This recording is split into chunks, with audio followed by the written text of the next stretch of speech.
इसमें किसी को प्रपोज करेंगे और उसको फाइनलाइज कौन करेगा? फाइनलाइज करेगी शेयर होल्डर की जनरल मीटिंग, और ये मीटिंग इस ऑडिटर को फाइनलाइज कर सकती है। अच्छा, अब लॉ ने कहा क्या डायरेक्टर्स के पास ही इख्तियार है कि वो किसी को प्रपोज करें? तो भाई यहाँ पे एक जवाब है नहीं। अगर कोई शेयर होल्डर जिसकी एक शेयर होल्डर हो जाए या एक से ज्यादा शेयर होल्डर हो जाए, एक शेयर होल्डर हो जाए या एक से ज्यादा शेयर होल्डर हो जाए, तो अगर उनकी वोटिंग पावर एटलीस्ट 10% है तो वो भी किसी प्रैक्टिसिंग चार्टर्ड अकाउंटेंट फर्म को या चार्टर्ड अकाउंटेंट या प्रैक्टिसिंग आईसीएमए का नाम प्रपोज कर सकते हैं मीटिंग में। तो मीटिंग उसके ऊपर फैसला करेगी और मीटिंग का जो भी फैसला होगा वो बाय ऑर्डिनरी रेजोल्यूशन पास किया जाएगा। देयर आफ्टर ये सारी कहानी बताने के बाद मैंने आपको बताया कि qualification of auditor and disqualification of auditor. Qualification के ऊपर मैंने मजीद आपको समझा दिया कि कौन सा बंदा जो है वो ऑडिटर अपॉइंट हो सकता है कंपनी का। अगेन मैं दोबारा बता दूं कि प्रैक्टिसिंग चार्टर्ड अकाउंटेंट या practising cost and management accountant किसी भी कंपनी का auditor statutory auditor external auditor appoint हो सकता है। हाँ, मगर अगर कोई कंपनी लिस्टेड है, अगर कोई कंपनी लिस्टेड है या कोई कंपनी जिसका कोई भी कंपनी जिसका पेड अप कैपिटल 10 मिलियन से अबव है, तो in that case only CA can be appointed as statutory auditor of that firm. अच्छा, आवाज आप लोगों को आ रही है? जरा मैसेज करें मुझे। एक मैसेज आया कि सर आपकी आवाज नहीं आ रही। हरी अप यार। और मुझे ये भी मैसेज करें कि आप लोगों को ये जो है क्वालिफिकेशन क्राइटेरिया क्लियर हो गया फर्स्ट ऑडिटर और सब्सिक्वेंट ऑडिटर का। ठीक है, डन है। ओके ओके ओके, जल्दी से अब मुझे ना ये कंक्लूड करने दें। ये जो मैंने हमारा कल वाला लेक्चर है इसको हम अगेन रिपीट कर रहे हैं। ठीक है, ये दोनों बातें अब क्लियर होगी। अब हम बात करेंगे डिसक्वालिफिकेशन ऑफ ऑडिटर के ऊपर। ऑडिटर्स जो कि एलिजिबल होते हैं, ऑडिटर्स जो कि एलिजिबल होते हैं फॉर द अपॉइंटमेंट, वो डिसक्वालिफाइड भी हो जाते हैं for being and appointment of statutory auditor. Disqualification कैसे होती है? फर्स्ट ऑफ ऑल, अगर एक कंपनी चाहे कि किसी ऑडिटर को हमने निकालना है, अगर एक कंपनी खुद चाहे कि किसी ऑडिटर को हमने कंपनी से निकालना है, उसकी असाइनमेंट खत्म करनी है बिफोर टेन्योर, पहला क्राइटेरिया याद रख लो, रिमूवल ऑफ ऑडिटर। अगर किसी ऑडिटर को रिमूव करना है तो कंपनी को क्या करेगी? कंपनी एक रेजोल्यूशन पास करेगी जिसको कहते हैं स्पेशल रेजोल्यूशन। याद रखें, ये बंदा जब अपॉइंट हुआ था तो ये ऑर्डिनरी रेजोल्यूशन के थ्रू अपॉइंट हुआ था, और मैंने आपको समझा दिया था कि ऑर्डिनरी बिजनेस जो होते हैं, ऑर्डिनरी रेजोल्यूशन के जो बिजनेस होते हैं वो सिर्फ और सिर्फ 4-5 होते हैं, और वो मैंने गिनवा भी दिए थे कौन कौन से बिजनेस होते हैं पिछले लेक्चर में। अच्छा, अब ये बंदा अपॉइंट हुआ ऑर्डिनरी रेजोल्यूशन के थ्रू, लेकिन अगर इसको रिमूव करवाना है तो हम एक रिमूवल की रेजोल्यूशन पास करेंगे जिसको रिमूवल ऑफ डायरेक्टर के नाम से जाना जाएगा। और इसको अगर रिमूव करना है तो मीटिंग की 3/4 मेजोरिटी चाहिए। मीटिंग में वोटिंग पावर जो है 75% चाहिए ऑडिटर को रिमूव करने के लिए। ऑडिटर रिमूव हो जाएगा। एक तो ये तरीका है कि ऑडिटर रिमूव हो सकता है। दूसरा तरीका रिमूवल का ये है कि ऑडिटर डिसक्वालिफाइड हो जाए। ऑडिटर जब अपॉइंट हुआ था तो वो एलिजिबल था, लेकिन बाद में डिसक्वालिफाइड हो गया। एक तो ये सिनेरियो, या अपॉइंटमेंट से पहले ही वो डिसक्वालिफाइड था। तो वो कौन कौन से सिनेरियो है सर कि एक एलिजिबल बंदा जो है वो डिसक्वालिफाइड हो जाता है?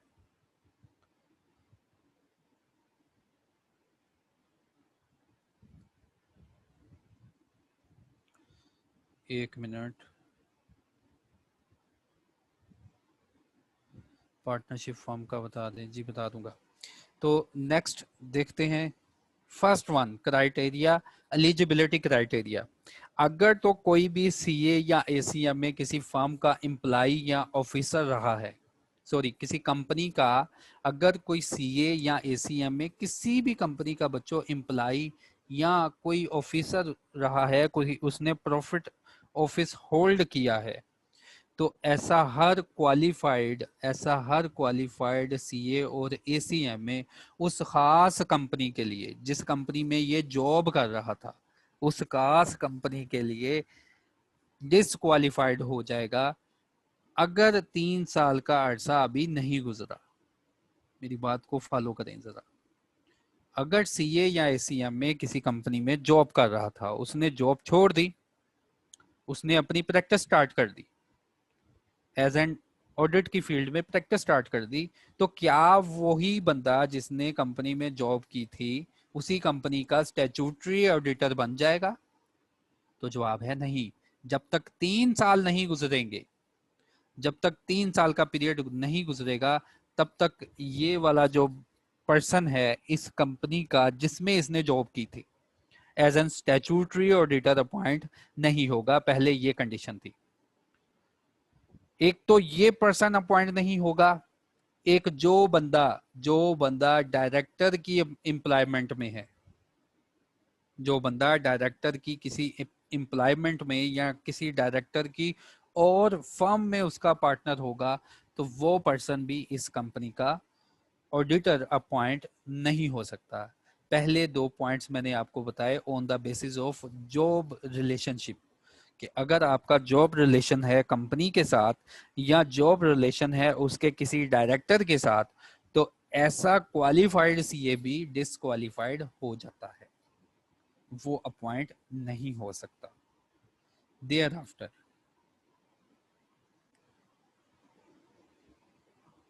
एक और पॉइंट है, सपोज ऑफ डायरेक्टर, डायरेक्टर की बीवी या डायरेक्टर अगर फीमेल है उसका हस्बैंड, ये दोनों पर्सन भी ऑडिटर अपॉइंट नहीं हो सकते। इसके बाद अगर किसी प्रैक्टिसिंग चार्टर्ड अकाउंटेंट या practising CA ICMA qualified person ने किसी कंपनी के डायरेक्टर से किसी कंपनी से लोन लिया है, किसी कंपनी से लोन लिया है, तो ऐसा सीए या एसीएम में, ऐसा सीए क्वालिफाइड सीए और एसीएम में जिस कंपनी से इसने लोन लिया है उस कंपनी का स्टैट्यूटरी ऑडिटर नहीं बन सकता, उस कंपनी का एक्सटर्नल ऑडिटर नहीं बन सकता। अगर कोई सीए या एसीएम में किसी कंपनी से लोन ले ले, किसी कंपनी से लोन ले ले, लोन किसी भी पर्पस के लिए ले ले, तो ऐसा क्वालिफाइड सीए और ऐसा क्वालिफाइड सीएम में जो कि प्रैक्टिस कर रहे हैं इस खास कंपनी के लिए जिसने इसको लोन दिया है, इसका एक्सटर्नल ऑडिटर या बच्चों इसका स्टैट्यूटरी ऑडिटर अपॉइंट नहीं हो सकता। फिर लॉ ने बताया कि अगर इस कंपनी का बिजनेस ही यही था कि लोगों को लोन देना, अगर इस कंपनी का जिसने ऑडिटर को लोन दिया है इसका बिजनेस ही यही था कि लोगों को लोन देते हैं और उसके ऊपर लोगों से प्रॉफिट कमा रहे हैं, तो लॉ कहता है कि देखो कि जब कंपनी ने ऑडिटर को लोन दिया तो वही सारी कार्रवाइयां पूरी की गई जैसे कि आम आवाम से ये पूरी करते हैं। अगर आम आवाम से उनकी जमीन जायदाद बैंक अपने कब्जे में लेके लोन देता है, तो देखो क्या ऑडिटर से भी कोई ऐसी कोई जमीन जायदाद उसके इक्विवेलेंट ली है? तो अगर तो ऑर्डिनरी कोर्स ऑफ बिजनेस में ये लोन गिवन है, ये लोन दिया गया, तो ऐसा ऑडिटर जिसने ये लोन लिया होगा वो क्वालिफाइड होगा for the appointment of statutory auditor. ये दूसरी क्लास थी। पहली क्लास थी कि अगर किसी कंपनी ने ऑडिटर को लोन दिया तो ऑडिटर जो है वो डिसक्वालिफाइड हो जाएगा for appointment as statutory auditor for that company.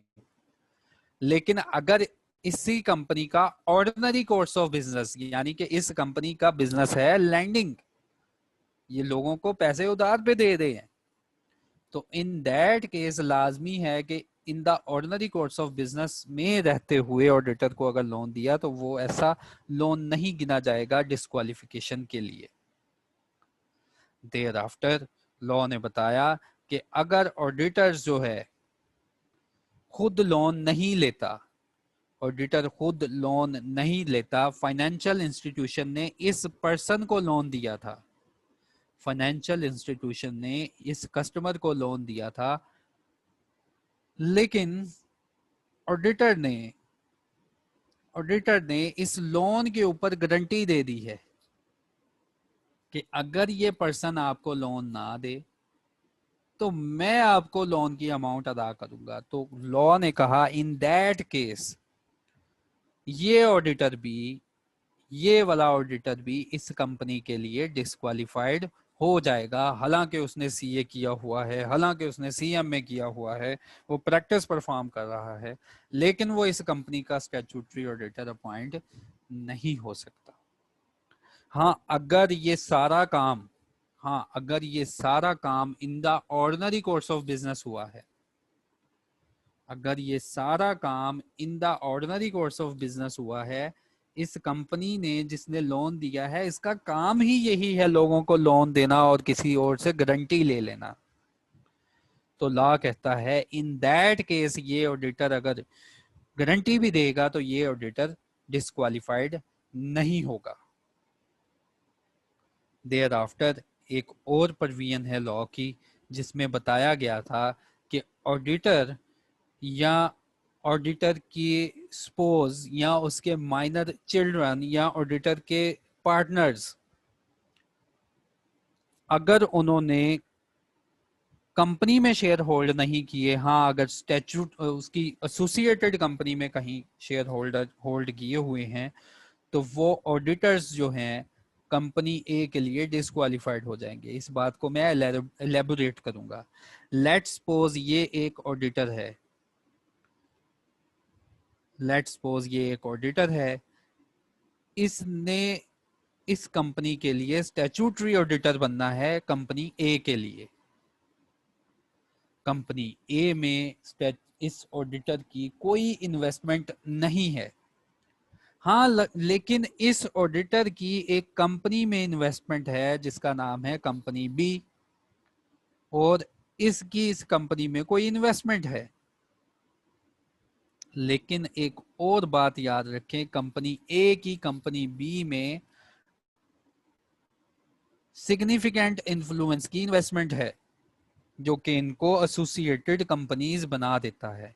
तो इन दैट केस याद रखें कि हर उस कंपनी के लिए ये ऑडिटर डिसक्वालिफाइड हो जाएगा जो इस कंपनी के रिलेशन में होंगी, जो कंपनी बी के रिलेशन में होंगी। जैसे लेट्स सपोज कंपनी ए इसकी एसोसिएशन में है और कंपनी बी, कंपनी सी एक बना लेते हैं, कंपनी सी इसकी होल्डिंग कंपनी है, तो ये ऑडिटर इस कंपनी के लिए भी डिस्क्वालिफाइड हो जाएगा। लॉ कहता है कि ऐसा ऑडिटर जिसकी इस कंपनी में इन्वेस्टमेंट नहीं थी लेकिन किसी ऐसी कंपनी में इन्वेस्टमेंट है जो इस कंपनी की एसोसिएट है, तो ये ऑडिटर भी कंपनी ए के लिए डिस्क्वालिफाइड हो जाएगा। बच्चों ये थे मैक्सिमम जो थे criteria on the basis of एक एलिजिबल प्रैक्टिसिंग ऑडिटर भी डिस्क्वालिफाइड हो जाता है। ये वो सिनेरियो थे। और एक सिनेरियो हमने पढ़ा था कि अगर कोर्ट ने ऑडिटर को डिस्क्वालिफाइड कर दिया ऑन द बेसिस ऑफ कि इसने फ्रॉड किया था कहीं, तो वो ऑडिटर भी वहां पे डिस्क्वालिफाइड हो जाता है। तो ये सारी डिस्कशन थी कल के लेक्चर के ऊपर। ये फर्स्ट ऑडिटर की अपॉइंटमेंट, सब्सिक्वेंट ऑडिटर की अपॉइंटमेंट, देयर आफ्टर कमीशन के पास कब पार होती है कि वो ऑडिटर को अपॉइंट करता है, ये सब हमने कल डिस्कस किया था। एलिजिबिलिटी क्राइटेरिया में मैंने यहाँ तक पॉइंट्स डिस्कस किए हैं। तो जल्दी से अब मैसेज टाइप करें, अगर किसी का कोई क्वेश्चन है यहाँ तक तो वो मैसेज टाइप करें। Thereafter within 2 or 3 minutes में हम हमारा आने वाला जो टॉपिक है उसे स्टार्ट करेंगे।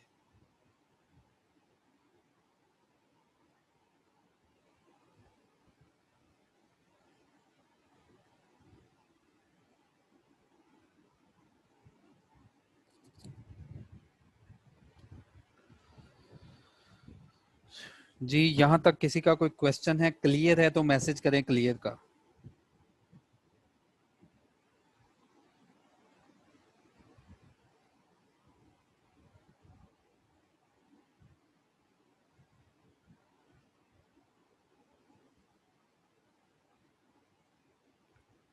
ठीक है,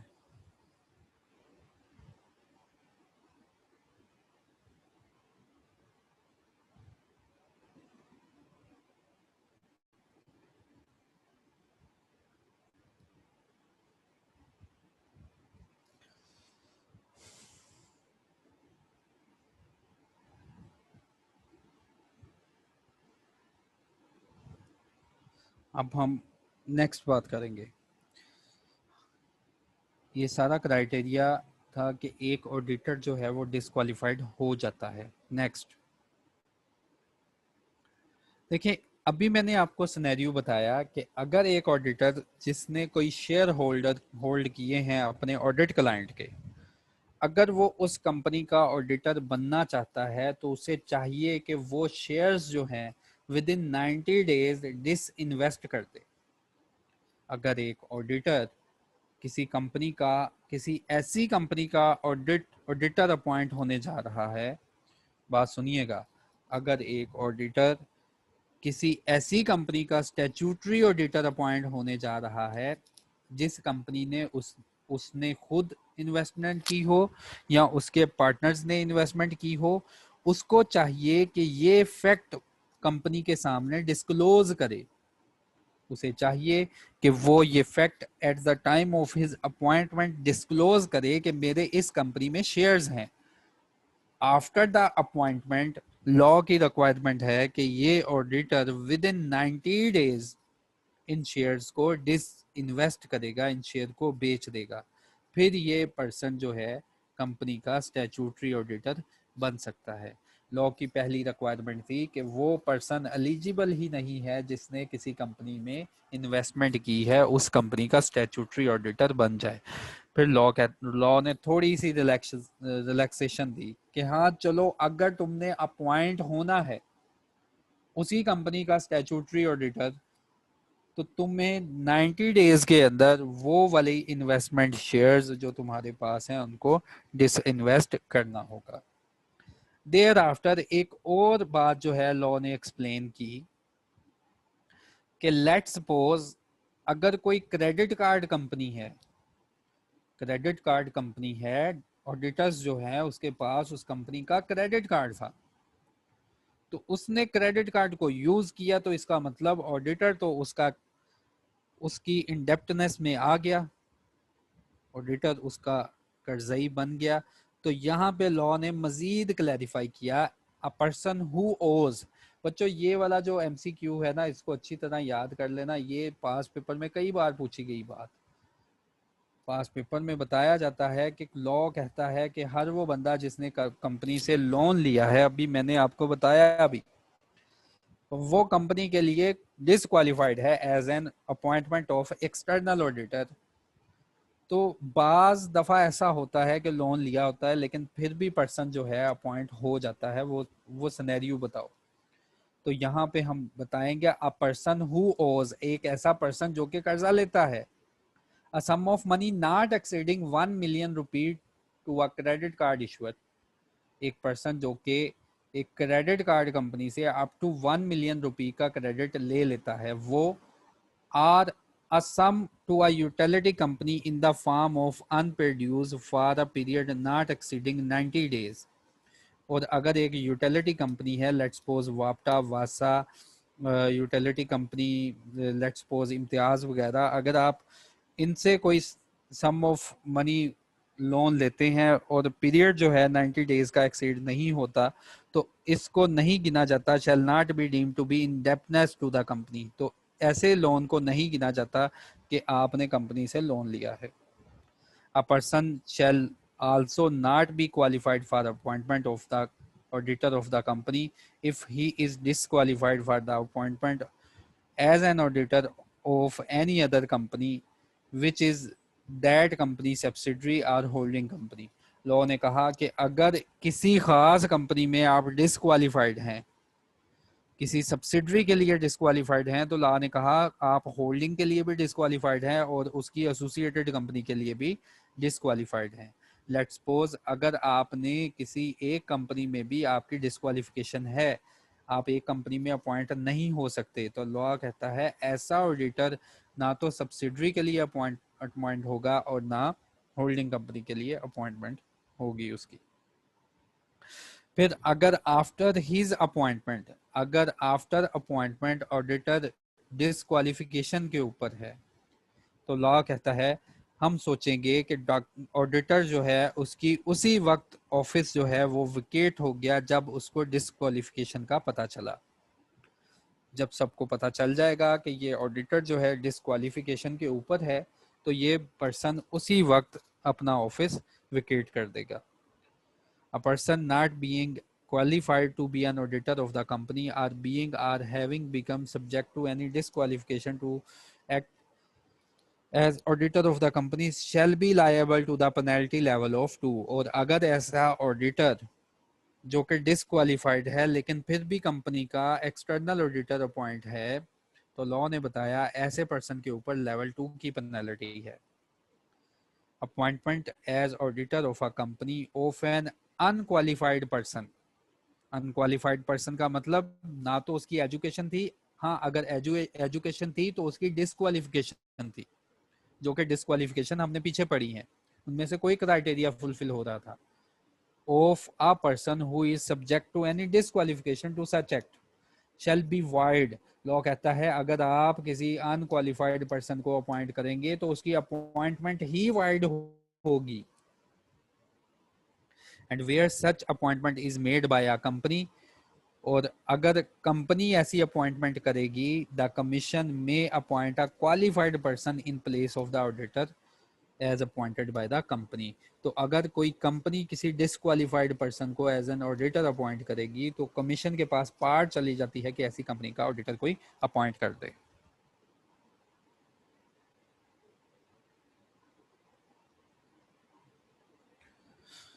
तो कौन पर्सन एलिजिबल है on the basis of qualification criteria, मैंने आपको गाइड किया था। In case of public company और private company which is the subsidiary of company, public company or a private company having paid up capital of more than 10 million, unless such person is chartered accountant having valid certificate of practice from Institute of Chartered Accountant of Pakistan, and in any other cases chartered accountant or cost and management accountant having valid certificate of practice from the respective institute or firm of chartered accountant।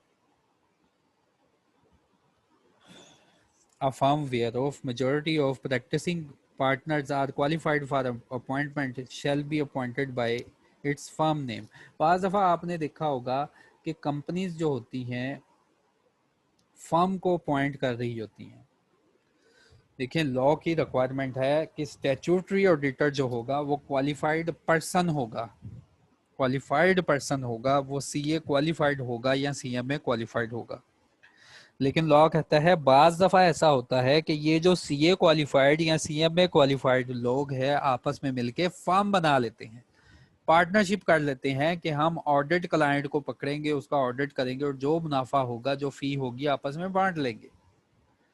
तो law ने कहा अगर कोई ऐसे qualified person आपस में partnership करते हैं ना, तो एक फर्म बना लेते हैं, तो फर्म को उसके नेम से अपॉइंट करेंगे, फर्म को उसके नेम से अपॉइंट करेंगे। Signature of the auditor report. फिर ऑडिट रिपोर्ट को साइन कौन करेगा? ऑडिट रिपोर्ट मस्ट स्टेट, जो ऑडिट रिपोर्ट बनेगी वो क्या बताएगी? नेम ऑफ द ऑडिटर या इंगेजमेंट पार्टनर। बच्चों ये इंगेजमेंट पार्टनर टर्म है क्या, जब आप ऑडिट में जाएंगे वहां भी आपको क्लैरिटी हो जाएगी कि अगर आप किसी इंडिविजुअल पार्टनर को अपॉइंट करते हो, सॉरी इंडिविजुअल क्वालिफाइड पर्सन को अपॉइंट करते हो, ना सिर्फ एक पर्सन को, उसने सीए किया या सीएमए किया, प्रैक्टिस स्टार्ट की, और वो इंडिविजुअल है, अकेला है, और वो प्रैक्टिस परफॉर्म कर रहा है, तो उसको बोलते हैं ऑडिटर। ठीक है, ऑडिटर बोलते हैं। लेकिन इन केस कि अगर 3-4 ऑडिटर्स मिलके एक फर्म बना लें, फिर फर्म पूरी अपॉइंट हो जाए, तो फर्म में से ना एक ऑडिटर या एक से ज्यादा ऑडिटर जाते हैं, उनको हम बोलते हैं इंगेजमेंट पार्टनर। कि ऐसे पार्टनर्स, ऐसे फर्म के पार्टनर जो कि इस क्लाइंट का ऑडिट करेंगे, उसको बोलते हैं एंगेजमेंट पार्टनर। जैसे फर्गूसन है, अब उसमें कितने ज्यादा सीए सीएमए बैठे हुए हैं, ऑडिट कर रहे हैं, लेकिन जब वो अपॉइंट होते हैं तो वो फर्गूसन अपने नाम से अपॉइंट होती है, लेकिन फर्गूसन की तरफ से लेटर जो है इंगेजमेंट का, एक पार्टनर लिखता है, एक क्वालिफाइड मेंबर लिखता है कि मैं फर्गूसन की तरफ से आपका ऑडिट करने आ रहा हूं, उस पर्सन को फिर बोलते हैं एंगेजमेंट पार्टनर। तो सिग्नेचर ऑफ ऑडिट रिपोर्ट का मतलब, audit report must state the name of auditor, engagement partner. Audit report must be signed, dated, and indicate the place at which it is signed. Where the auditor is an individual, वही बात जहां एक auditor खुद है, अकेला है, वो अपनी प्रैक्टिस परफॉर्म कर रहा है और आपने उसको ऑडिट पे रख लिया है। The report must be signed by him. Report जो होगी वही ऑडिटर साइन करेगा। Where the auditor is a firm, जहां पे कोई फर्म अपॉइंट हो जाए, जैसे कि पीएमजी है, फर्गूसन है, कोई भी फर्म है, अगर कोई फर्म अपॉइंट हो जाए, report must be signed by the partnership firm with the name of the engagement partner. ये रिपोर्ट साइन करेंगे पार्टनरशिप फर्म के नेम के साथ, लेकिन साइन कौन करेगा? सॉरी, वही ऑडिटर साइन करेगा जो कि इंगेजमेंट पार्टनर के तौर पे इस फर्म में गया था। तो यहां था eligibility criteria on the basis of qualification, वो पढ़ दिया मैंने। और देयर आफ्टर इट्स रिपोर्ट को कौन साइन करेगा, जो ऑडिट करेंगे और इसकी जो रिपोर्ट बनेगी इसको कौन साइन करेगा, वो उसके ऊपर गाइडलाइन प्रोवाइड की गई। ये है स्टैट्यूटरी ऑडिट। इसके बाद है कॉस्ट ऑडिट। कॉस्ट ऑडिट क्या है? देखिए, जब हम बुक्स ऑफ अकाउंट्स पढ़ेंगे ना, बुक्स ऑफ अकाउंट्स के कौन कौन सी किताबें एक कंपनी को मैनेज करनी है, कौन कौन से रिकॉर्ड्स एक कंपनी को मैनेज करने हैं for the preparation of financial statements that are required to be managed, तो वहां पे जाके हम पढ़ेंगे कुछ कंपनीज ऐसी हैं जिनको कंपनीज एक्ट ने गाइड कर दिया, जिनको कंपनीज एक्ट ने इम्पोज कर दिया उन कंपनीज को कि तुमने जब भी अपनी बुक्स ऑफ अकाउंट रखनी है, अपने पास मटेरियल का हिसाब अलहदा रखना है, अपने पास लेबर के आर्ज अलहदा रखने हैं, अपने पास कॉस्ट के जो मेजर मेजर कंपोनेंट तुमने कॉस्ट अकाउंटिंग के पढ़े हैं ना, वो सारे अपने पास रखने हैं। तो लॉ कहता है, कंपनीज एक्ट कहता है कि ऐसी कंपनीज को कमीशन कह सकता है कि अपना कॉस्ट ऑडिट भी करवाओ कि कैपेसिटी तुम्हारी कितनी थी और कहाँ यूटिलाइज हुई और प्रॉफिट तुमने कितना कमाया। तो 5 कंपनियां पाकिस्तान में ऐसी हैं जिनके ऊपर लाजिम है कि वो अपना कॉस्ट ऑडिट करवाएं। जैसे कि मैंने पिक में भी दिखाया है कि cement industry, fertilizer, oil and ghee company, sugar mills और वीट कंपनीज जो हैं, इनके ऊपर लाजिम है पाकिस्तान में कि ये कॉस्ट ऑडिट अपना लाजमी करवाएं। तो कॉस्ट ऑडिट किससे करवाया जा सकता है? कॉस्ट ऑडिट जो है ये चार्टर्ड अकाउंटेंट से करवाया जा सकता है, कॉस्ट एंड मैनेजमेंट अकाउंटेंट से करवाया जा सकता है। और लॉ ने बता दिया, एक्ट ने बता दिया, जब ये ऑडिट करने आएंगे ना, इनकी सेम वही पार्ट्स, वही ड्यूटीज, वही लाइबिलिटीज होंगी जो कि एक स्टैट्यूटरी ऑडिटर की होती हैं। और याद रखें, अभी हमने ये नहीं पढ़ा कि कौन कौन सी ड्यूटीज होती हैं और कौन कौन सी लाइबिलिटीज होती हैं, कौन कौन सी पार होती हैं इन ऑडिटर्स की। अभी तक हमने सिर्फ ये पढ़ा है क्वालिफाइड कौन है for the appointment as statutory auditor, qualification क्या है, और उसके बाद कॉस्ट ऑडिट है, उसके लिए क्या क्वालिफिकेशन है।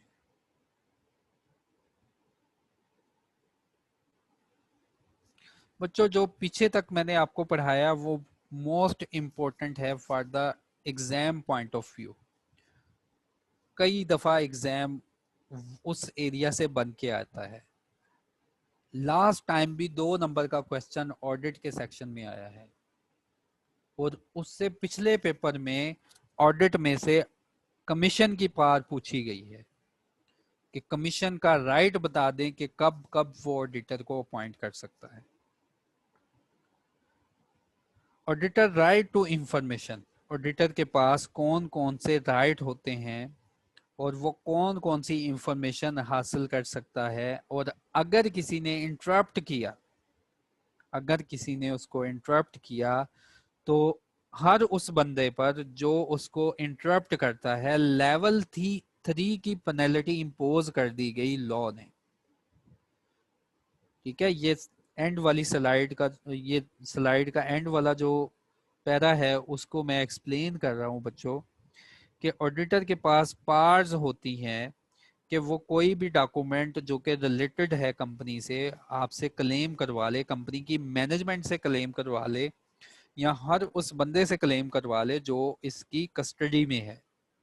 तो लॉ ने कहा कि अगर कोई पर्सन ऑडिटर को डिले करे, ऑडिटर को ऑब्स्ट्रक्ट करे, ऑडिटर को डॉक्यूमेंट्स ना प्रोवाइड करे जो कि वो रिक्वायर कर रहा है, या फॉल्स स्टेटमेंट करे, तो लॉ ने कहा इन केस ऑफ कंपनी उस पर्सन के ऊपर एक जुर्माना आयद करेंगे जो कि अप टू लेवल 3 का होगा। और हम सबको पता है लेवल 3 का जो फाइन है, मैंने ग्रुप में भी शेयर किया था, एक बहुत बड़ा फाइन है। ऑडिटर का राइट क्या है? ऑडिटर का राइट है कि असेस कर सकता है किसी भी टाइम कंपनी की बुक्स ऑफ अकाउंट्स को और कंपनी के वॉचर्स को। उसका राइट है कि वो इन बुक्स ऑफ अकाउंट की कॉपीज और इनके एक्सट्रैक्ट्स जो है वो ले सकता है। ऑडिटर का ये राइट है वो किसी भी पर्सन से एक्सप्लेनेशन जो है for the purposes of accounts वो कॉल कर सकता है। एक्सप्लेनेशन के लिए वो किसी डायरेक्टर, ऑफिसर या एम्प्लॉय की एक्सप्लेनेशन या इंक्वायरी कर सकता है। Any person holding or accountable for any company's book of account or vouchers, और ऑडिटर जो है किसी ऐसे बंदे की भी इंक्वायरी या उससे इंफॉर्मेशन एक्सट्रैक्ट करवा सकता है जो कि बुक्स ऑफ अकाउंट में उसके पास विद हेल्ड होगी। फिर किसी सब्सिडरी या अंडरटेकिंग अगर कोई कंपनी की है तो ऑडिटर उनके भी बुक्स ऑफ अकाउंट चेक कर सकता है। तो ये सारी स्लाइड बिल्कुल इजी है बच्चों, आप पढ़ोगे एक बार तो आपको याद हो जाएगी। देयर आफ्टर ऑडिटर की रिस्पॉन्सिबिलिटी क्या है? ऑडिटर की रिस्पॉन्सिबिलिटी एज इट इज आपको ऑडिट में जाके याद करनी होती है। ऑडिटर की रिस्पॉन्सिबिलिटी आप एक बार यहाँ पे खुद पढ़ लें। ऑडिटर की रिस्पॉन्सिबिलिटी, जो ऑडिट है पाकिस्तान का, जितने भी लोग ऑडिट कर रहे हैं, ये सारी की सारी responsibility as it is section उठा के वो अपनी ऑडिट रिपोर्ट में लिखते हैं कि हमने जो ऑडिट किया है, इस रिस्पॉन्सिबिलिटी को मैं पढ़ भी देता हूं। लेकिन यहाँ पे ये रिस्पॉन्सिबिलिटी आपने सिर्फ पढ़नी है जब इंशाल्लाह आप प्रमोट होंगे ना ऑडिट में, नेक्स्ट लेवल में, वहां सब्जेक्ट है आपका ऑडिट का, तो वहां बच्चों आपको ये तो बाय वर्ड याद करनी होती है रिस्पॉन्सिबिलिटी। ऑडिटर जब अपनी रिपोर्ट बनाता है तो ऑडिटर क्या कहता है? A company's auditor shall conduct the audit and prepare his report in compliance with the requirement of international standards on auditing as adopted by the Institute of Chartered Accountant of Pakistan. Auditor अपनी report में बताता है मैंने audit अपनी तरफ से नहीं किया, मैंने ऑडिट वैसा ही किया है जैसी कि मुझे रिक्वायरमेंट बताई गई थी ऑडिटिंग स्टैंडर्ड्स ने, और जिनको इम्पोज किया आई कैप ने। फिर ऑडिटर क्या कहता है? A company auditor must carry out such examination to enable him to form an opinion as to. फिर ऑडिटर बताता है मैंने ये ऑडिट किया है कि मैं आपको एक ओपिनियन बताऊं, मैं आपको एक तजर्बा बताऊं, अपना ख्याल बताऊं कि whether the accounting records have been kept by the company and returns accurate for their audit have been received from the branches not visited by him।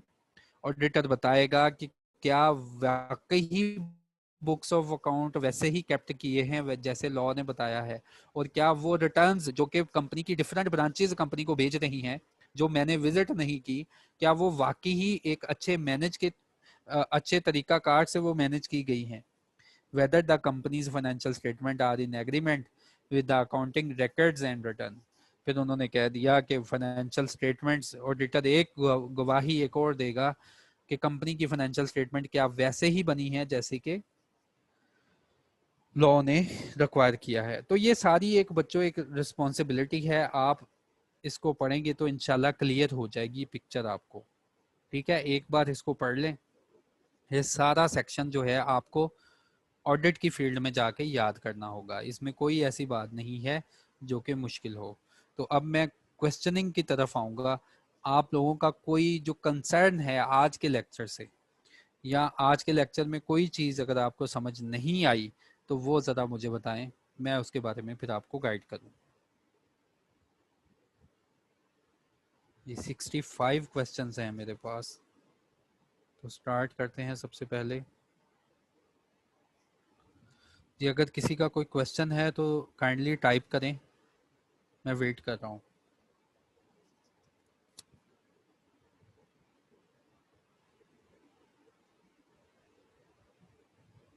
Hello, आवाज़ आ रही है आप लोगों को?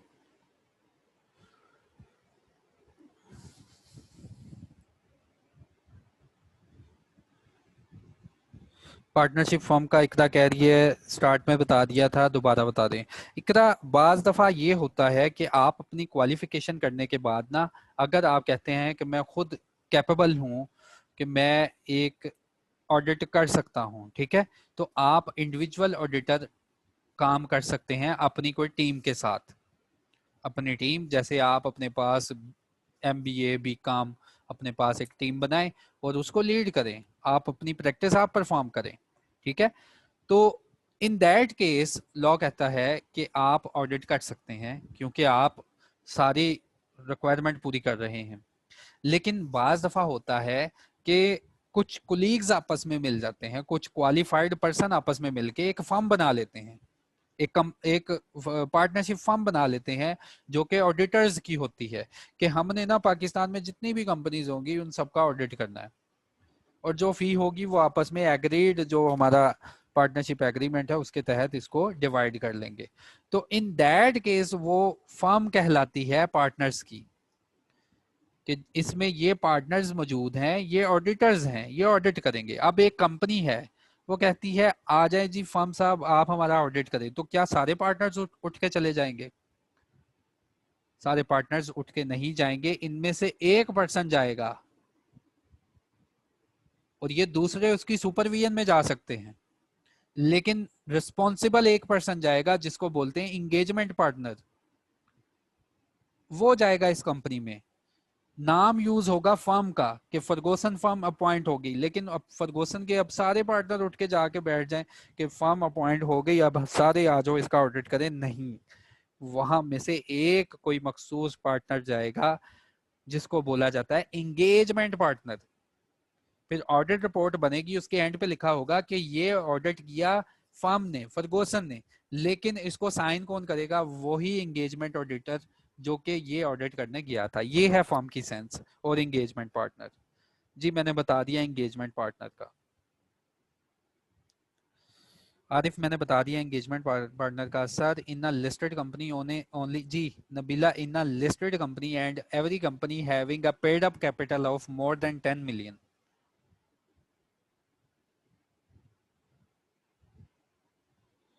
ठीक है, नेक्स्ट क्वेश्चन है। सर आ गई है समझ, डन। पार्टनरशिप फर्म का बता दें भाई, अगर किसी का क्वेश्चन है जल्दी बताएं मुझे। एंगेजमेंट पार्टनर, ये नबीला का भी क्वेश्चन हो गया। Sir which firm are required to do their cost audit, kindly repeat their names sir. अच्छा, कौन कौन सी कंपनीज जो हैं कॉस्ट ऑडिट करवाएंगी, याद रखें हर वो कंपनी जिसको कमीशन ने कह दिया ना कि तुम अपने वही बुक्स ऑफ अकाउंट बनाओ जो कि सेक्शन नंबर 220 ने बोले हैं, नाम रखना याद सेक्शन का, कि अगर कमीशन ने किसी भी कंपनी को कह दिया ना कि यार जैसा कंपनी एक्ट के सेक्शन नंबर 220 में बयान है ना कि तुमने बुक्स ऑफ अकाउंट अपने पास रखने हैं, तुम वैसे बुक्स ऑफ अकाउंट रखो, तो कहता है हर उस कंपनी पे फिर लाजिम हो जाता है कि अपने पास जो है कॉस्ट ऑडिट करवाएं, अपना कॉस्ट ऑडिट करवाएं।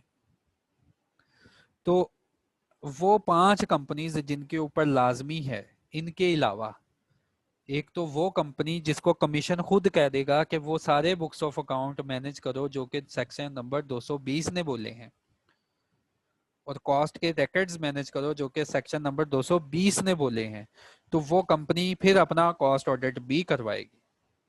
लेकिन उनके अलावा 5 इंडस्ट्रीज ऐसी हैं कि अगर आप उनमें परफॉर्म करेंगे ना तो अपने पास लाजमी कॉस्ट ऑडिट करवाएंगे। कॉस्ट ऑडिट के लिए सीमेंट कंपनी, सीमेंट इंडस्ट्री जो है, oil and ghee industry, sugar industry, sugar mills, wheat industry, flour mills, और फर्टिलाइजर कंपनीज, इनके लिए स्टैट्यूटरी रिक्वायरमेंट है, लॉ की रिक्वायरमेंट है कि पाकिस्तान में ये 5 अगर तुमने काम करने हैं ना तो इनके लिए लाजमी है कि आप कॉस्ट ऑडिट करवाएं। तो ये थी कॉस्ट ऑडिट की। फिर कॉस्ट ऑडिट करवाने के लिए इसके राइट्स एंड ड्यूटीज बता दी, कह दिया गया कि इसकी वही राइट्स एंड ड्यूटीज होगी जो कि तुम इस लेक्चर खत्म होने के बाद पढ़ोगे, जो स्लाइड मैं आपको भेजूंगा। एंड पे राइट्स एंड ड्यूटीज हैं कि ऑडिटर कुछ भी मांग सकता है, ऑडिटर कुछ भी रिक्वायर कर सकता है relating to the books of account. अगर ना दिया गया तो लॉ ने खुद बताया कि ऑडिटर ने कंप्लेन कर दी तो लेवल 3 की पेनल्टी इंपोज होगी अगर कोई हिंड्रेंस होती है उसके वर्क में। तो उसके बाद ये कॉस्ट ऑडिट करेगा कौन, लॉ ने कह दिया ये कॉस्ट ऑडिट जो है ना ये या तो सीए से करवा लो या आईसीएमए से करवा लो, ये दोनों प्रोफेशनल फील्ड हैं, ये दोनों ही ऑडिट कर सकती हैं। ठीक है, तो ये थी कॉस्ट ऑडिट की सेंस। नेक्स्ट क्वेश्चन क्या है?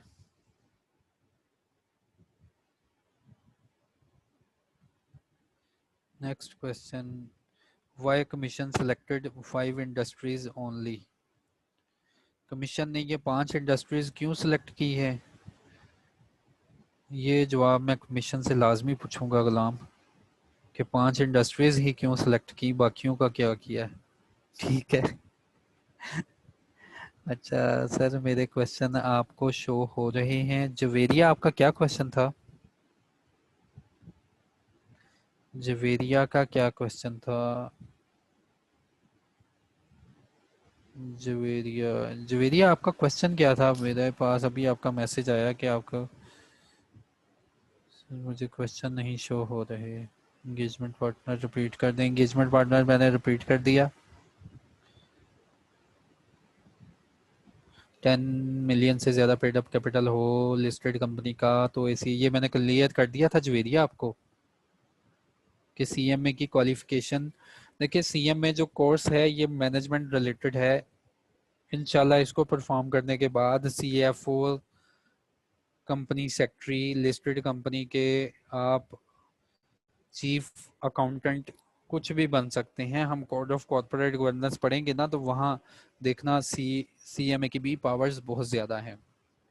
लेकिन क्योंकि चार्टर्ड अकाउंटेंट एक ऐसी फील्ड है जो कि प्योरली ऑडिट से रिलेटेड है, तो इसलिए इसका स्कोप जो है थोड़ा सा ज़्यादा बयान किया गया यहाँ पे कि आप ऑडिट कर सकते हैं ऐसी कंपनी का जो कि लिस्टेड है, क्योंकि वो फील्ड रिलेटेड है ऑडिटिंग से।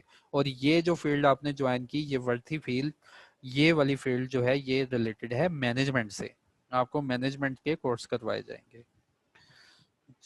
Is bare act include company act separate act? Daniyal ये क्या पूछ रहे हो, what is bare act, is this act? Bare act का मतलब होता है कि आप वही लॉ पढ़ें जो कि पार्लियामेंट ने पास कर दिया है। अच्छा, एंगेजमेंट पार्टनर बता दिया मैंने, 10 मिलियन से ज़्यादा बता दिया। सर एक ऑडिटर ने लोन लिया किसी कंपनी से बट वो रिटर्न कर दिया, ठीक है, तो सही है, अपॉइंट हो सकता है। लोन लिया है, उसको अदा कर दिया तो अपॉइंट हो सकता है, ठीक है, लेकिन लोन ना लिया हो। वेल अंडरस्टूड, ठीक है। उसके बाद पूछा गया मुझसे पेड अप कैपिटल 10 मिलियन है, पेड अप कैपिटल 10 मिलियन है। अच्छा सर, 10 मिलियन से ज़्यादा पेड अप कैपिटल हो जाए तो सीएमए वाले देखो, जवेरिया सीएमए जो है ना, ये एक मैनेजमेंट की फील्ड का कोर्स है। ये रिक्वायरमेंट होती है कि जो लिस्टेड कंपनीज होती हैं उनका जो सीएफओ होगा, उनका जो डायरेक्टर अकाउंट्स होगा, उनका जो सेक्रेटरी होगा, वो प्रोफेशनली क्वालिफाइड हो, वो सीएमए हो, ठीक है। तो 10 मिलियन का मतलब हरगिज ये नहीं कि 10 मिलियन से ऊपर जी सीए बेटर है या सीए फील्ड अच्छी है। तो वो एक ऑडिट लाइन है और ये एक मैनेजमेंट लाइन है, ठीक है। तो मैनेजमेंट लाइन में हमारे पास मैनेजमेंट की पार्ट्स हैं हमारे पास, तो जो ऑडिट लाइन में है उनके पास ऑडिट की पार्ट्स हैं। Removal of auditor required 3/4, how much percentage? 75%। अच्छा सर, क्या बोर्ड जहाँ सिंपल लिखा होता है वो, और बोर्ड ऑफ डायरेक्टर, जी बोर्ड, बोर्ड का वर्ड बोर्ड यूज होता है कंपनीज एक्ट में, या बोर्ड ऑफ डायरेक्टर्स यूज हो जाए तो सेम ही मीनिंग है। अगर डायरेक्टर आपस में मुत्तफिक नहीं है तो कोई वोटिंग हो सकती है अपॉइंटमेंट के लिए। देखिए, डायरेक्टर्स मुत्तफिक होंगे लाजमी किसी ना किसी एक पॉइंट पे, ठीक है। डायरेक्टर्स जो होते हैं, ऐसा नहीं होता कि वहाँ पे डायरेक्टर ही लड़ना शुरू हो जाए। मैंने पहले बताया था कि ये पैसों का मामला होता है, और जहाँ पे पैसों के मामले हो जाए ना, तो वहाँ पे ये बंदा सीरियस होता है कि हमने किससे ऑडिट करवाना है, और कौन मुत्तफिक हो जाते हैं, वो रेजोल्यूशन पास करते हैं। फिर बोर्ड ऑफ डायरेक्टर्स की जो शेयर होल्डिंग है, वो उनकी पार्ट्स डिफरेंट होती हैं, फिर उनकी भी वोटिंग होती है, ठीक है। तो वोटिंग जो है वो सिमिलर नहीं हो सकती, या जो है उसको आप कह रही हैं कि वो डिसएग्रीमेंट आपस में करते रहे हर बार, तो देखें इनके ऊपर फिर फाइन भी है, फिर कमीशन दरमियान में आ जाएगा और फाइन भी इम्पोज कर देगा।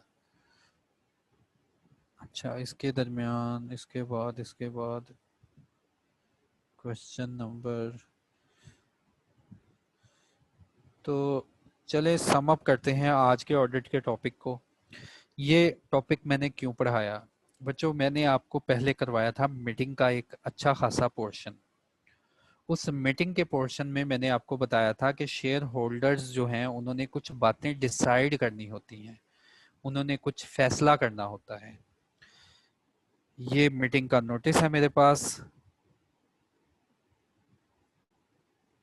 ये देखें, ये एक कंपनी है, ये एक लिस्टेड कंपनी है। ये देखें, इसके नोटिस में एक ऑर्डिनरी बिजनेस आ रहा है, इसके नोटिस में एक ऑर्डिनरी बिजनेस आ रहा है, इसके एजेंडा में एक आइटम है ordinary business, appointment auditor and to fix their remuneration. Member are hereby given notice that the audit committee and the board of directors have recommended the name of retiring auditors MS Riaz Ahmed and Company Chartered Accountants for reappointment as auditors of the company। देखें, जब हम code of corporate governance पढ़ेंगे ना, वहां पे फिर हम directors की कमिटीज भी पढ़ेंगे, फिर मेजर बोर्ड ऑफ डायरेक्टर्स भी पढ़ेंगे। कहता है कि इस नोटिस में उसने बताया कि भाई आपने एक मीटिंग में आना है जहां पे ना हम एक ऑडिटर को प्रपोज करने जा रहे हैं। फिर इसने बताया कि वो ऑडिटर प्रपोज कैसे किया।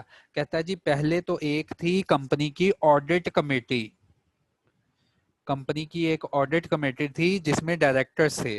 पहले उसने फाइनलाइज किया, फिर बोर्ड ऑफ डायरेक्टर्स ने फाइनलाइज किया, देन हम आपको इसका नाम रिकमेंड कर रहे हैं, हम आपसे गुजारिश कर रहे हैं कि आएंगे जब आप मीटिंग में, तो ये एक रियाज एंड कंपनी है, रियाज एंड कंपनी है, ये चार्टर्ड अकाउंटेंट्स की कंपनी है, तो ये रिटायर हो गई है, हम आपको कह रहे हैं कि आके आपकी मर्जी है कि इसको रीअपॉइंट कर लें, ठीक है, ये गुजारिश की गई है। तो इस गुजारिश को एक्सप्लेन करने के लिए ना मजीद बच्चों मैंने ये ऑडिट में आपको जो स्लाइड्स थी ये पढ़ाई। इसी तरह अब मैं आपको एक और एजेंडा आइटम के ऊपर डिटेल में पढ़ाऊंगा। कल का टॉपिक मैं टारगेट करूंगा डिविडेंड को, और डिविडेंड को टारगेट करने से पहले ग्रुप में मैं सेक्रेटेरियल प्रैक्टिसेस जो कि रिलेटेड हैं ऑडिटर की अपॉइंटमेंट से, वो मैं आपको भेजूंगा। याद रहे एग्जाम में कभी नहीं पूछा गया कि ऑडिटर की अपॉइंटमेंट की सेक्रेटेरियल प्रैक्टिसेस क्या हैं, लेकिन हमारे सिलेबस में मेंशन है कि तुमने जब ये कंपनी लॉ पढ़ना है तो सेक्रेटेरियल प्रैक्टिसेस वो सारे नोटिस देखने हैं, और वो सारे अपॉइंटमेंट की कंसेंट देखनी है कैसे बनती है, कि कैसे एक ऑडिटर को अपॉइंट किया जा सकता है।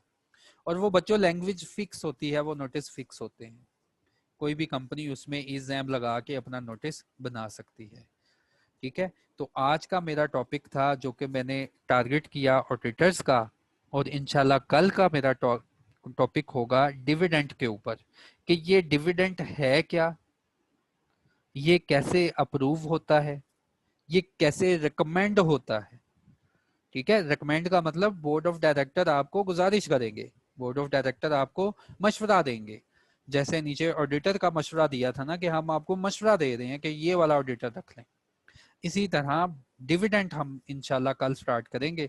तो डिविडेंड के ऊपर भी बोर्ड ऑफ डायरेक्टर्स जो हैं वो अपनी रिकमेंडेशन देंगे कि हम आपको रिकमेंड कर रहे हैं कि ये डिविडेंड जो है ये आप अपने शेयर होल्डर्स को अप्रूव कर लें। तो डिविडेंड की कल एग्जाम इंशाल्लाह उसकी सेक्रेटेरियल प्रैक्टिसेस और लॉ में क्या क्या कौन कौन सी प्रोविजन है वो परफॉर्म करेंगे। तो अब किसी का कोई क्वेश्चन है relating to auditors? I think so मैंने बहुत ब्रीकली जो है ब्रीफली इसको डिफाइन कर दिया, समझा दिया कि ऑडिटर की अपॉइंटमेंट के कौन कौन से क्राइटेरिया हैं, फर्स्ट ऑडिटर कौन है, सबसीक्वेंट ऑडिटर कौन है, अगर फर्स्ट ऑडिटर और सबसीक्वेंट ऑडिटर इनको रिमूव करो या अपॉइंट ही ना करो तो पार किसके पास चली जाती है, कौन अपॉइंट करेगा। देयर आफ्टर मैंने यहाँ पे आपको पढ़ाया कि इनकी फी कौन अपॉइंट कर, फी कौन देगा, इनको कौन डिसाइड करेगा फी के ऊपर, और इनको कैसे रिमूव किया जाएगा। अगर एक ऑडिटर को रिमूव किया जाता है तो ऑडिटर का राइट बनता है कि वो एक रिप्रेजेंटेशन करे, मीटिंग में रिप्रेजेंटेशन लिख के करे कि मैं क्या फील करता हूँ कंपनी के अफेयर्स के बारे में। फिर कमीशन की बात बताई, रिम्यूनरेशन बताई, कंसेंट ऑफ ऑडिटर बताया, रिमूवल ऑफ ऑडिटर बताया कि ऑडिटर को रिमूव करना है तो कैसे किया जा सकता है।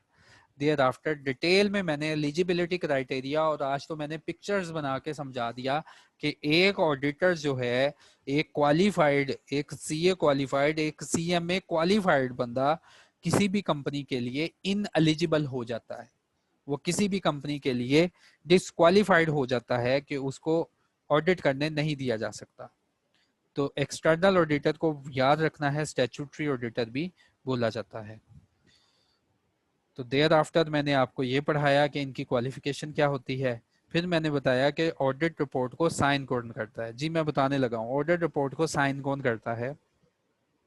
ऑडिट रिपोर्ट को अगर एक इंडिविजुअल बंदा अपनी सोल प्रैक्टिस पाकिस्तान में परफॉर्म कर रहा है, उसकी एक अपनी टीम है, तो अपनी सोल प्रैक्टिस परफॉर्म कर रहा है, अगर वो ऑडिट करने गया किसी कंपनी का तो उस कंपनी की ऑडिट रिपोर्ट को वही इंडिविजुअल मेंबर साइन करेगा।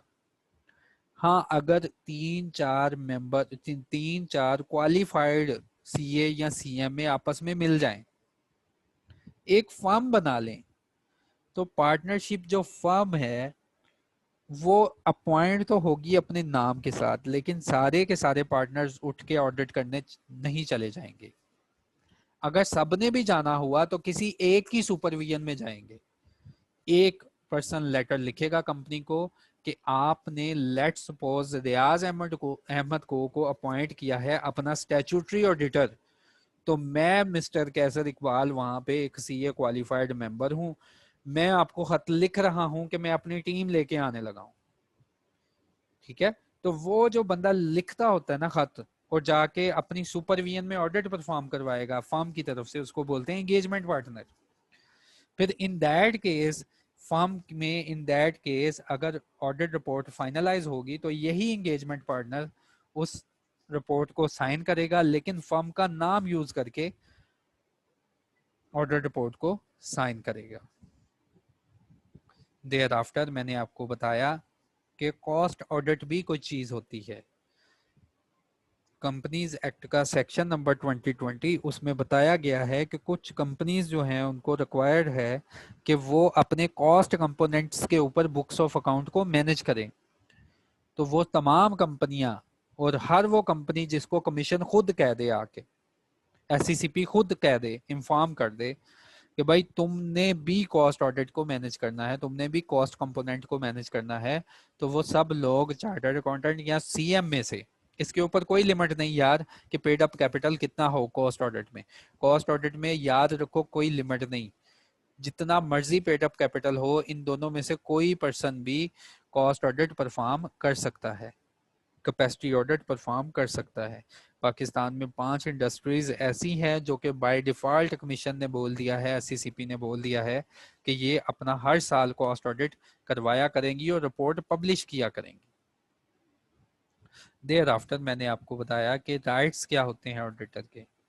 ऑडिटर के पास कौन कौन से राइट हैं, वो कौन कौन सी प्लेस को विजिट कर सकता है, हर उस प्लेस को विजिट कर सकता है, हर उस डॉक्यूमेंट को विजिट कर सकता है जिसमें कंपनी का रिकॉर्ड मौजूद है। अगर ऑडिटर की काम में दखल अंदाजी की गई तो लेवल 3 की पेनल्टी इम्पोज होगी।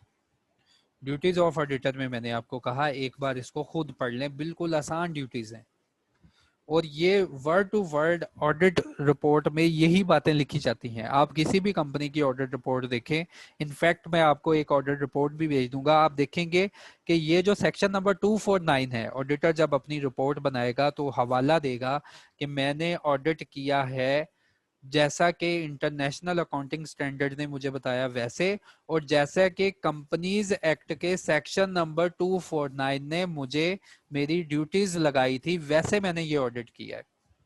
फिर वो सारी बातें वन बाय वन यही करेगा बार बार कि मैं गवाही देता हूं कि मैंने जो है जैसा मुझे गाइडलाइन की गई थी कि अपनी ओपिनियन दो, मैं वैसे ही अपना एक ओपिनियन आपको दे रहा हूं कि कंपनी के बुक्स ऑफ अकाउंट किस तरह मैनेज किए गए हैं।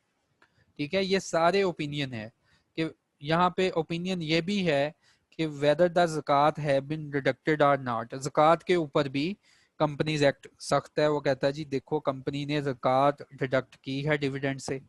तो ये सारी चीजें आप यहाँ पे देख लेंगे। जैसे let's suppose whether are not in their opinion and to the best of their information and according to the explanation given to them, the said account have the given information required by this act in the manner as required the true and fair view। तो वो बताएगा कि मेरे opinion के मुताबिक क्या ये following statement true and fair view दे रही है। ट्रू एंड फेयर व्यू का मतलब कि वैसे जैसे इनको क्रिएट करना चाहिए था ये वैसे ही क्रिएट की गई है। तो बच्चों आज की मेरी मेहनत थी ऑडिट के ऊपर। अगर आप लोगों का फिर भी कोई क्वेश्चन है तो मुझे बताएं, फिर इन जो है इस मीटिंग को ख़त्म किया जाए।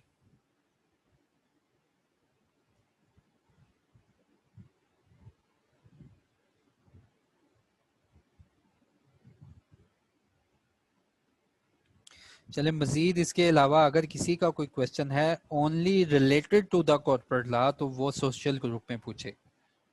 थैंक यू, अल्लाह हाफिज़।